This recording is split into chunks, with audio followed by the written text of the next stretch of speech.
Bapak, Ibu, kaum muda, dan anak-anak yang terkasih dalam Yesus Kristus, berjumpa kembali bersama Kalis Katekese Liturgi Singkat.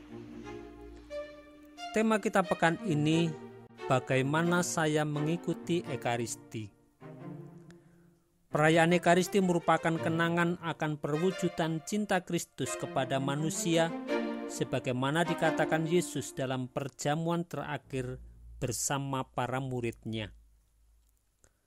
Dalam perayaan Ekaristi, kita tidak hanya mengenangkan apa yang dibuat Yesus, melainkan bersama Yesus melaksanakan karya penyelamatan Allah.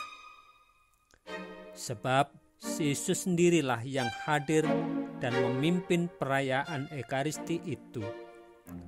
Oleh karena itu, Ekaristi bukan semata-mata menjadi perayaan ritual dan personal, tetapi lebih dihayati sebagai kehadiran nyata Yesus yang sedang merayakan perjamuan bersama seluruh umat beriman. Beberapa hal berikut ini dapat membantu kita untuk membuat Ekaristi sungguh-sungguh bermakna dan berbuah bagi kita. Buatlah tanda salib dengan air suci sebelum masuk gereja. Tindakan ini mengingatkan kita akan sakramen baptis yang kita terima, yang menjadikan kita sebagai anak-anak Allah yang telah disucikan dari dosa kita. Berlututlah ke arah tabernakel saat memasuki gereja. Jika secara fisik tidak dapat berlutut, maka cukup membungkukkan badan. Hal yang sama dilakukan jika melewati altar atau tabernakel. Cara berlutut yang benar yakni menekuk lutut hingga salah satu kaki kita menyentuh lantai. Masuklah ke dalam gereja selama perayaan Ekaristi.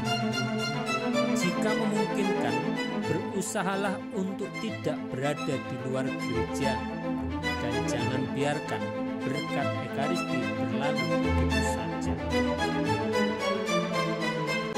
Tidak perlu membuka ponsel selama Ekaristi. Biarkan ponsel dalam mode senyap. Tidak ada panggilan yang lebih penting daripada Ekaristi Kudus, kecuali jika itu menyangkut masalah hidup atau mati. Jika ada janji, aturlah di luar waktu perayaan Ekaristi berlangsung. Janganlah menggoyang-goyangkan kaki atau mempermainkan rambut, karena hal ini dapat mengganggu orang lain. Pastikan rambut rapi sebelum masuk gereja. Kita pergi ke gereja untuk berkomunikasi dengan Tuhan bersama umat yang lain. Maka fokuslah pada relasi dengan Tuhan. Tidak perlu sibuk dengan memperhatikan pakaian orang lain, make up-nya, aksesorisnya, atau hal-hal lainnya. Tuhan tidak memperhitungkan semua itu. Sebaliknya, iman, cinta, dan harapan kepada Tuhan adalah yang paling penting. Prioritaskan tempat duduk untuk ibu hamil, kaum difabel, orang sakit, atau kaum senior. Kita bisa lakukan itu dalam kendaraan umum. Tidak bisakah kita lakukan juga di gereja? Duduklah dengan tenang sebelum dan selama perayaan Ekaristi berlangsung. Jika membawa anak-anak, mereka perlu dibiasakan mengikuti Ekaristi dengan baik sejak sedini mungkin. Pastikan mereka juga bisa fokus untuk berdoa. Terkadang bayi gelisah dan bisa mengganggu. Maka ambillah tempat duduk yang memungkinkan mudah membawa anak keluar. Jangan mengajak bayi untuk bermain-main jika tidak perlu selama Ekaristi berlangsung, karena itu juga bisa menjadi sumber gangguan bagi kita maupun orang lain. Mari kita biasakan anak-anak untuk bisa berdoa dengan baik saat mengikuti Ekaristi. Ekaristi adalah bentuk doa tertinggi. Kita semua diundang untuk berpartisipasi di dalamnya. Keterlibatan aktif dalam semua tanggapan, doa, dan menyanyikan lagu-lagu adalah bentuk partisipasi pada undangan dan perjamuan Kristus. Perhatikanlah ketika firman dibacakan.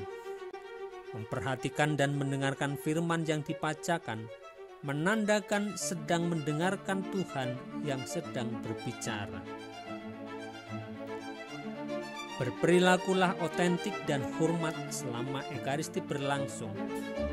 Hal itu berarti berdiri pada saat harus berdiri, berlutut pada saat harus berlutut, dan duduk pada saat harus duduk. Tentu saja dikecualikan untuk orang yang sakit, yang punya masalah lutut, yang lanjut usia, atau mereka yang membawa bayi, atau yang tidak mungkin untuk melakukan hal itu. Membungkuklah sebelum menerima komuni kudus, karena kita berhadapan dengan Tuhan. Ucapkan kata amin sebelum menerima komuni kudus, dan jangan bermain-main dengan Ekaristi di lidah, karena itu bukan biskuit, melainkan tubuh Kristus. Jangan pergi meninggalkan gereja sebelum Ekaristi berakhir, kecuali jika itu adalah masalah hidup atau mati. Kita harus tetap tinggal sampai akhir, berkat terakhir, dan pemutusan. Ingatlah, hanya Yudas yang pergi sebelum perjamuan berakhir. Semoga tidak muncul Yudas-Yudas yang baru. Berdoalah setelah Ekaristi selesai secara pribadi. Bersyukurlah kepada Tuhan atas berkat-Nya yang melimpah yang diterima selama Ekaristi. Pergilah meninggalkan gereja dengan tenang, karena ketika kita meninggalkan gereja, mungkin masih ada orang lain yang sedang berdoa.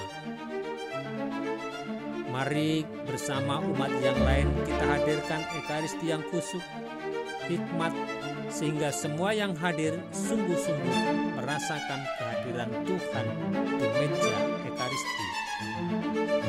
Selamat merayakan Ekaristi, semoga Tuhan memberkati kita semua. Terima kasih.